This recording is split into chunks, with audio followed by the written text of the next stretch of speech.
Hey everyone, welcome back to Buddy Mode. So, it's been 1 week since we got our Nintendo Switch 2s from GameStop. And Sean, how are you feeling about the Nintendo Switch 2 1 week in? Man, I'm feeling pretty good about it. I'm feeling pretty hopeful about what it could be. You know what I mean? Um, so yeah, I've dabbled in a few things. The first thing I did when I got my Switch was I played through, or I just ran around in Pokemon Scarlet for a little bit, and that made my heart happy.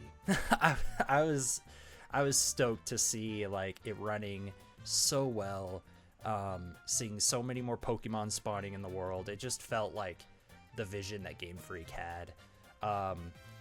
And then, I played Mario Kart, which we'll talk about later. I'm having a really good time in that game. And it's just exciting to have a console like launch week. You know what I mean? Like, you're part of the conversations. Like, you get to just experience this moment that you only get once every 7-8 years. So yeah. It's so exciting. Yeah, it's nice to have your hands on just a new piece of hardware. And it's a good piece of hardware too. The build quality, like there's a lot more like sturdiness to it. It almost feels like a unibody piece of, manufactured plastic or whatever, but it feels sturdy. Yeah, the Joy-Cons feel really good. They're just slightly bigger, so they make it just feel more comfortable in your, at least in adult hands. It feels really good. The screen is pretty huge, but I think it's fine. I was really concerned. That was honestly probably one of my biggest concerns was how big that screen was going to be for portability and everything, but it feels fine. Yeah, if you watch our unboxing, which is up on the channel now, you can see how many times that we comment on how big the screen was. Like, that was just, you open that box up and it's just right there, like takes up 60% of the box, and it's like, oh my gosh, like this thing is huge. And yeah, that was a concern for me too. But yeah, it really hasn't been an issue, and I love playing the games on it. It's a beautiful screen for not being an OLED. It's awesome. Yeah, and not only is it not an issue, but it's really quality. Like it's an HDR screen, which if you look around, people have different degrees of how true that is. But once you get it dialed in and everything, it looks super good. That and it's just a higher resolution. It's the 1080p screen. It looks really good. The colors pop even a bit more with that HDR. I like it a lot. Yeah, what are your thoughts on like the screen specifically? Yeah, it's a quality screen. I love that it does have the HDR support, because a lot of people still don't have TVs that even support HDR. And since Nintendo is focusing so much this generation on tech specs for the first time in a long time, like they couldn't really say like HDR, 4K, like all this stuff if the screen didn't like back that up. I know it's not a 4K screen, but at least it has the HDR and can support the high refresh rates. So good on Nintendo for, like, I don't know, just investing in a quality screen. Yeah, I think that's about pretty much what everyone wanted out of the Switch 2. A 1080p screen, which is pretty much like you don't really need a 4K screen when you're doing portable. It's nice that you have it when you're docking and everything, but the other thing about the screen is that it's 120 hertz, which Yeah. I didn't own anything 120 hertz before the Switch 2. Yeah. So that's a good transition into the games that we've been playing. So Welcome Tour has a mini game where you can see where it's quizzing you on the frame rate. So they'll have a ball bounce across the screen like a soccer ball or something, and they won't tell you what frame rate that it's running at, that it's bouncing at, but then you guess what frame rate that it is. So it'll be either cool. like between 30 FPS or 40 FPS or straight up 120 FPS. And yeah, and in a lot of cases, like you can really easily see the difference between 30 FPS and 120 FPS. Yeah, I think that's a really cool, clever way to introduce the people who aren't tech, uh, like enthusiasts to the idea of, uh, like frame rate in general. Like I feel like, you know, mom, dad, grandma, I hear these terms thrown around and they're like, I don't know what this means. So, like, seeing a simple visual of, like, oh, that's clearly smoother. Like, it is, that's a really good idea. Wish it was a pack-in still to Yeah, show that off. But, I mean, absolutely. yeah. Yeah. I mean, and it's also kind of weird how Nintendo is putting a highlight on the tech specs of it. Like that's something that old Nintendo would have never done. Highlighted the specific like tech about it, but I mean, when it comes to handheld consoles within that price range of $450, I mean, it's kind of the only one, with a 120 hertz screen. So that is something for the Switch to advertise. As for the pack-in game, like you were saying, yeah, it's definitely no Nintendo Land or Wii Sports or.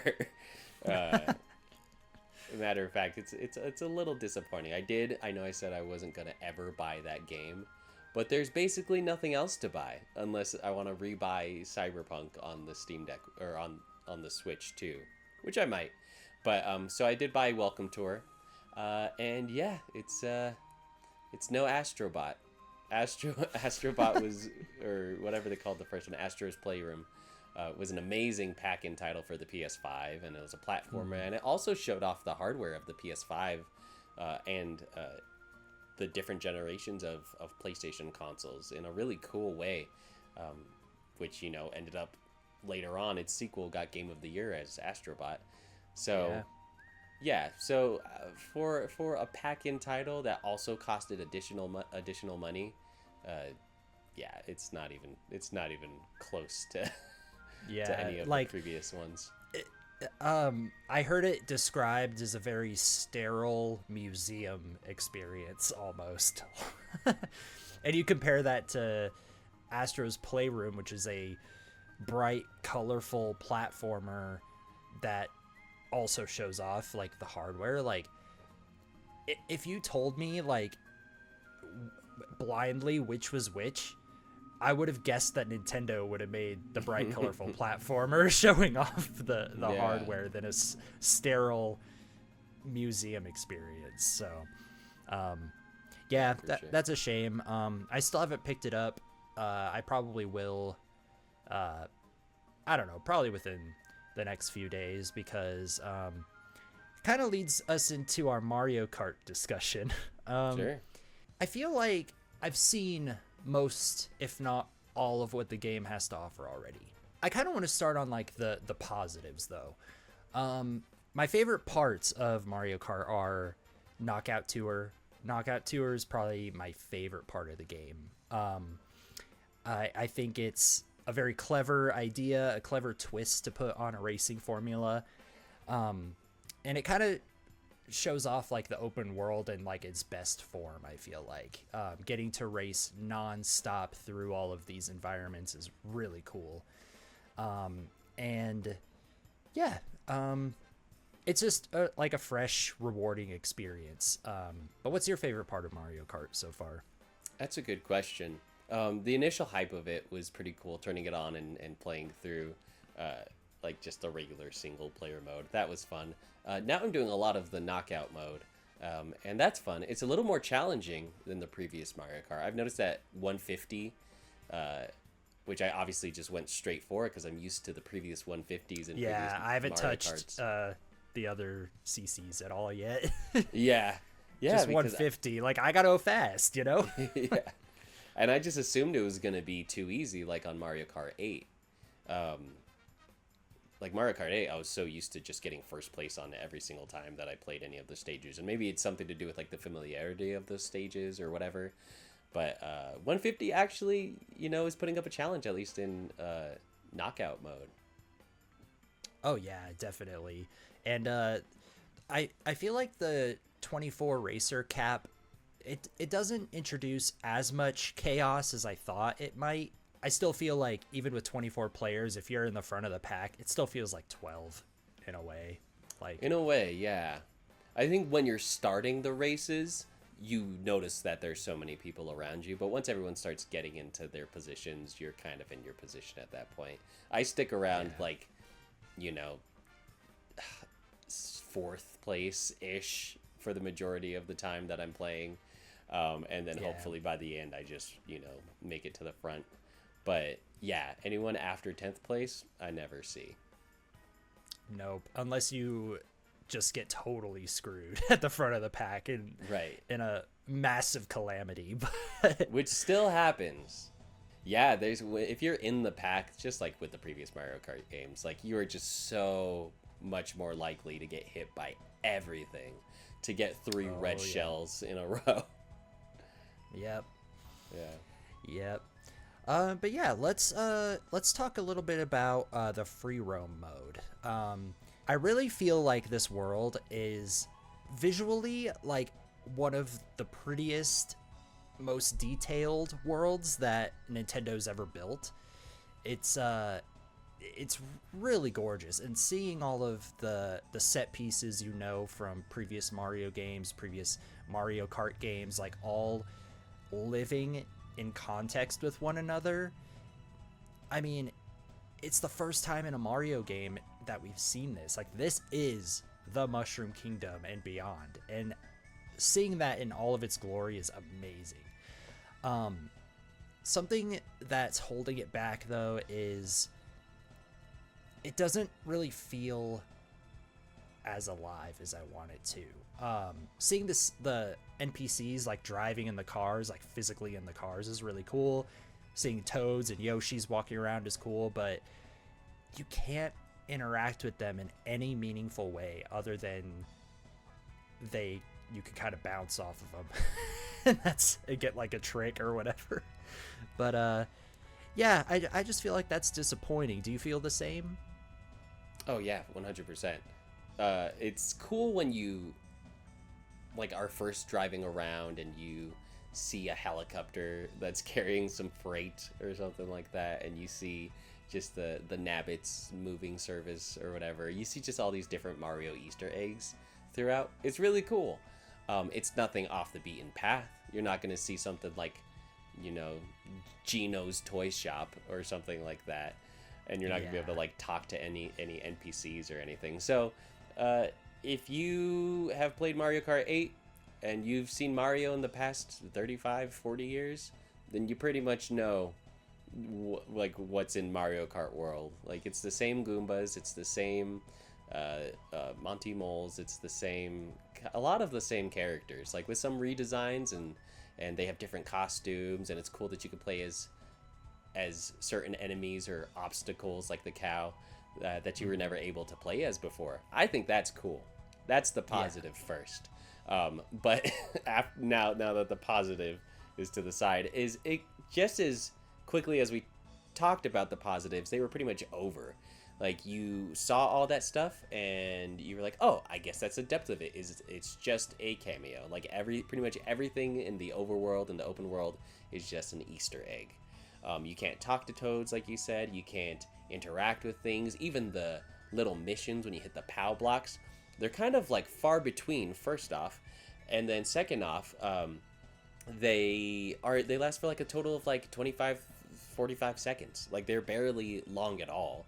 So you end up playing like this game and kind of getting the gist of like, oh, okay, so I'm gonna hit the POW block after having driven for 2 minutes and done pretty much nothing besides see the assets that I've seen from when I was doing the single player racing mode, and then I'm going to hit the POW block or hit the button, and it's gonna be 30 seconds of going through circles, like going through loops, like Superman 64 style. You're just gonna go fly through a bunch of different circles, or drive through a bunch of different circles, or get down this waterfall as fast as possible, which it's a racing game, but so that makes sense, go forward.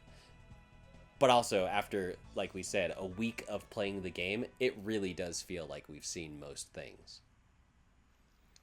Yeah, exactly. I really feel like going back to the P switches, so there's three main collectible or three main challenges in the open world. You have the P switches, which are get through the circles as fast as possible, get to the goal.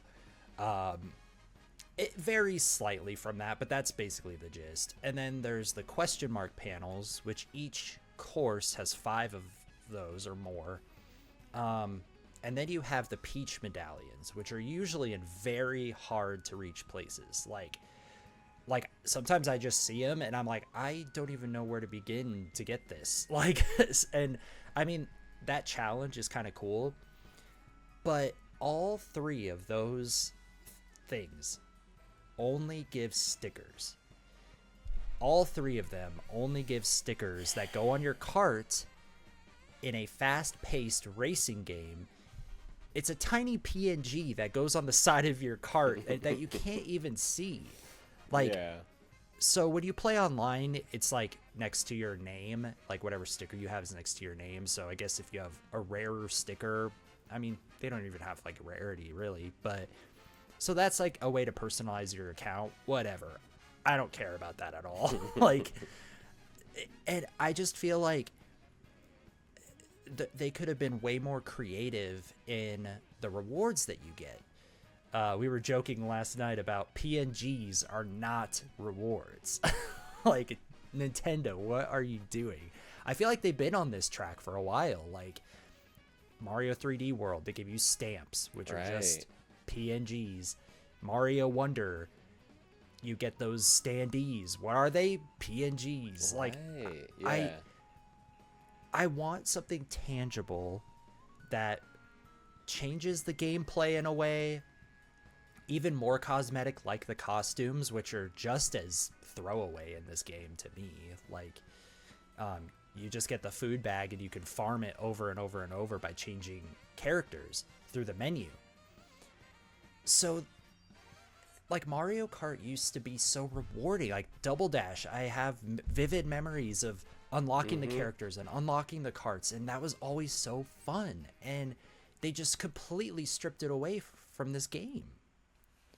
Yeah, no, I agree. And I just played Double Dash recently before getting Mario Kart World, just to kind of like, yeah, I mean, just to revisit.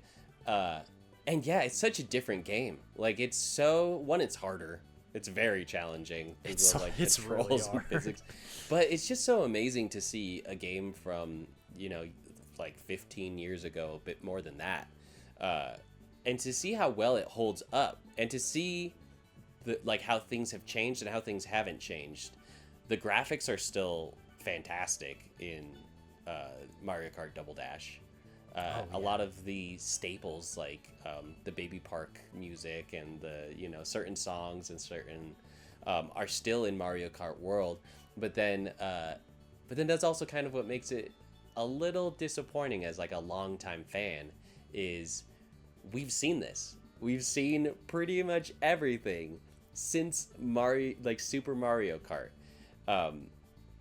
We know Mario is in there. We know Wario is in there. We know Toad is in there. We know Peach is in there.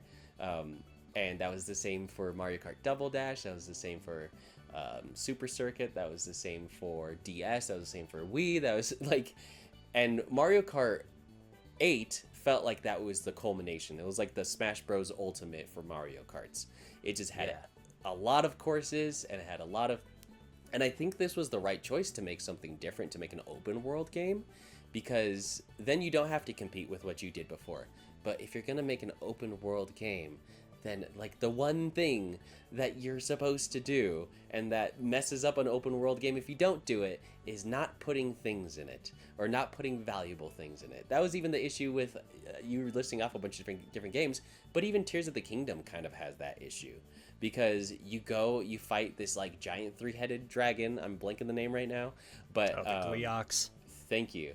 And then you do this huge fight, and then what do you get? You get a chest with like a ruby in it, and you're like, cool. That was not worth me breaking my equipment for, And it just feels like, I'm just with you. I'm with you. Rewards need to be more than PNGs or consumables. Yeah, exactly. Like something that like respects your time, especially in an open world game that, you know, they expect you to spend hours and hours and hours Right. in. And like, I've spent a good chunk of my time in the world already, and like, I don't feel like I have anything to show for it other than the costumes, which I will say the costumes they picked are really good. Like, They are good, yeah. I sent you a picture yesterday of the Toad with the burger hat. Oh my gosh, that had me rolling. Honestly, I thought that was awesome. Yeah, I think so- what's there is yeah. perfect. Like, what is there is amazing. Yeah, I wish each character got the same amount of costumes. Like, the fact that Mario has more costumes than even Luigi is weird. Like I don't know, man. Like, why couldn't they just give characters more costumes? I don't know. But the Toad with the burger hat reminded me. I thought it would be really cool if like a way to unlock the NPC characters would have been awesome if like you roll up to the Yoshi like burger stand or whatever, and you take an order from like a Shy Guy in town or something in the city, and Yoshi's like, all right, you got to make it from here to that Shy Guy in the city like within this time frame, and you got to get them their order. And then say it's not a Shy Guy, say it's one of the NPC characters like the cow or something, they place the order, you make it to the cow, you give them your order, and boom, you unlock the character. Like, that would have been so cool. Like, it would have given the world a bit more personality. Like, there's these restaurants, like, use them. Yeah. Use anything. Like they have all of these fake brands, like, that are the stickers, you know, like Luigi tires, or like, that's the only example I can think of right now. Yeah. But like, maybe use those in a way. Like, what if your tires like burn out and it's like, oh, I got to get to Luigi tires to get new tires? Like just make the businesses feel more integrated into the world rather than just Easter eggs, like you were saying earlier. Yeah, definitely. One that came to mind while you were talking, because I didn't even think about that. Those are brilliant ideas. But in Cyberpunk, there's a mission in the DLC where you have to deliver cars back to like a car dealer. Basically, you're delivering stolen cars. And we definitely need that in Mario Kart World. There needs to be a Toad, and he needs to be a car dealer, and he needs to send you on a mission, and you should have to drive all the way out to like the edges of dry desert, or whatever it's called, but the desert, and pick up a car out there, and then you switch cars, and then you deliver it back to Toad, and then he's like, all right, thanks, now you unlock this car. That would be amazing. Yeah, that would be awesome. Or like, this cart is guarded by the T-Rex in Dino Jungle, and you have to like stealthily go around him not to wake him up, or something like that. I feel like they had to put in the 8 years of development. Also, have to say that they have to have been putting brakes on the creativity, because it's so easy, at least from a not game developer perspective. Yeah, to we're come totally up with these being ideas. armchair developers right now. Yeah. but yeah. But you get the idea that the world needed more life to it and more valuable rewards. Yeah. And another thing that I just thought of is, since it's an open world, everything is outside. Everything is outside, aside from when you go into Boo Cinema and you fly through like the screen and there's all the like, that's like an interior, but other than that, like, everything is outdoors, and you're missing out on really creative ideas, like in Mario Kart 8 with like Electrodrome, or like the ribbon road that takes place in a kid's bedroom. Like, because it had to all be an integrated open world, everything is kind of in the same like spectrum of what an open world can be. You know what I'm trying to say? Yeah, they have to connect. Like, they have to exist in the same world. You can't go to a kid's bedroom, because that would throw things off. Even Rainbow Road, they had to explain how to get there. Like, there had to be a natural progression of getting to Rainbow Road. Like, yeah. Yeah. So, speaking of Rainbow Road, though, have you unlocked Rainbow Road yet? Yeah. Dude, it's one of my favorite courses, probably in Mario Kart history. I really enjoyed this Rainbow Road. Oh, it's so cool because you play through all of the main levels and the main cups, and then you unlock like the Rainbow Road Cup, and then you have that Rainbow Road ride, which it's such a climactic journey because you start down here, and then eventually by the end of it you're boosting into space. Yeah. And it's just like it was epic. Yeah, it was epic. Like, that's the kind of rewards that we want to see, is these awesome set piece moments that are just memorable. Like that, when I think back on Mario Kart World in 10 more years, I'm gonna remember getting to Rainbow Road for the first time and be like, this is amazing. Yeah, for sure. But that's also gonna be about all I remember is the Rainbow Road, the characters, and then a little bit of the open world and such. But yeah, and the music. The music's amazing. Oh yeah, we should really touch on the music. Music's incredible. So good. And they're remixing songs that we haven't heard remixes for ever, really. Or if we have, they're like 10, 20-year-old songs. Like, yeah, there's like Sunshine music in there.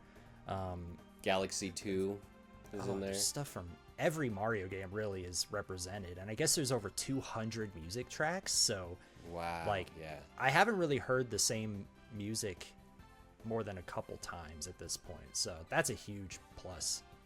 Yeah, unless you're playing like the specific area, specific stage, like where sometimes I've noticed that it like repeats certain stuff. Yeah, it's pretty much just new songs. Like, you can just leave your Switch on that like main menu, and it'll just keep going. It'll just keep playing music, and it's kind of like I had the Switch day one, and it was just next to me while I was working, and I had my headphones in, and it was the most amazing. That's probably the thing I'm gonna remember most from Mario Kart World, is using just sitting it on as a speaker. Yeah. That's my MP3 player. But all right, that's awesome. I think we've talked about Mario Kart. Unless you had any other Mario Kart nails to hammer in. No, not really. I know we bagged on it a lot, but I mean, the core gameplay's fun. It's Mario Kart. Racing's fun. And I just hope that they support it. I hope they don't give it the Animal Crossing treatment and just throw it off a cliff in 2 years and call it good. But that's all I have to say. And then one last thing about Mario Kart. Is it worth $80? That's the title of this video. What Is do you it think? worth $80? No, it's not. No. I would probably pay $50 for this game in the state that it's in right now. Yeah. Oh yeah. I did pay $50 because I got the bundle. We both did. Yeah. So that's about it's as worth much as I wanted to pay. Yeah. Yeah. I'm happy I didn't pay more. Yeah. Yeah. Me neither. I mean, clearly I'm a huge physical game guy. I mean, I have all the flagship titles physically from GameCube onwards, and I would have loved to have this game physically. I just couldn't do it. Like, I didn't even know what the game was gonna necessarily be. I still $80 is hard to swallow. Yeah, and that's for us as like enthusiasts. Like, we're gonna buy the Switch 2, and we're gonna buy whatever's after the Switch 2. And if they put something in between, we'll probably buy the Switch 2 Lite too. Like, we are pretty much like the target audience when it comes to 30-year-old adults that are playing, you know, like Nintendo games. Like, we are the ones buying it, and for us to be like, well, but Donkey Kong Bonanza, I don't know. Even though I love Donkey Kong, that's tough because there's people who are significantly less casual, who have significantly more kids and dependents and expenses than we do, and they're gonna have a harder time like justifying. Like, there's still people that I know that are having a hard time justifying Switch 1, which just buy a Switch 1. If you haven't bought a Switch 1 yet, just buy it. there's a lot of $60 games on Switch 1 that just have never gone on sale, or if they do, it's kind of at like a negligible price. So they're really pricing out kind of their core audience, which is families, which is kids, which is parents that are, or grandparents or whoever, that are trying to buy their kids games or something for Christmas or their birthday. And they can't just go to the store and say, oh, well, there's this cute little $20, Wind Waker HD game. I'm just going to pick that up for my kid. No, they have to think twice. And especially with the, like, $60 was a lot, especially at the $80 price point. You start getting into like espresso maker territory. Like you start getting into the territory where you can buy other things for that $80. You can buy a season pass for the whole summer to an amusement park here for $70. Yep. And then you could buy a hot dog for $10. So like, yep. Are you gonna get more more enjoyment out of Mario Kart, where you play it for a week and you're fine, or an amusement park or something? Yeah. I totally agree. Yeah, it's going to be tough for families out there. I really hope Nintendo is taking note. It's definitely a new Nintendo. I don't know if I like this new Nintendo. We need an Iwata like presence there to try to turn the ship around. Someone there with a good vision. That's not just money hungry. I mean, yeah, it's getting a little too uncomfortably in that direction where, like Kit and Krista, what Kit said in that one podcast, that Nintendo, this will be the generation of just enough. Nintendo, like Mario Kart is just enough. But honestly, I don't think so. I think people, if I had to predict, I think people are going to get through the first few games, and unless there's something, like, huge, like, unless there's, like, I don't know, Mario Cross Zelda, open world adventure, or something, big, I can see people getting through Mario Kart, and then getting through Donkey Kong, and getting through all these games, and thinking, well, but, like, I can buy Astrobot for $60, and that got Game of the Year, and it's 4K, which, like, but like, it just performs consistently very super well, and is, Nintendo's really opening themselves to people asking questions now. Yeah, definitely. We'll see how the next half of the year goes through the holidays and see where we're at. But yeah, it's looking shaky, and I don't like it, to say the least. So yeah, if you're not willing to spend $80, don't get Mario. But really, it's if you're not willing to spend $500, then just buy, what's the game that you just played? Claire Expedition 33? Oh, Claire Obscure Expedition 33. There we go. Yeah. Dude, unless Nintendo has something in the pipeline for the holidays, that's my game of the year, like, hands down. Like, unparalleled. So cool. I'm so happy about that. A $50 game by essentially indie studio of like 30-something, 40-something people. That's cool. Good for them. Incredible. And I could go on and on about that game, and maybe I will in my own video someday. I don't know. But yeah, is there anything else about the Switch 2 console itself that you wanted to dive into before we wrap this video up? Yeah, I think that was most of the things. I like the Switch 2. I think it's great.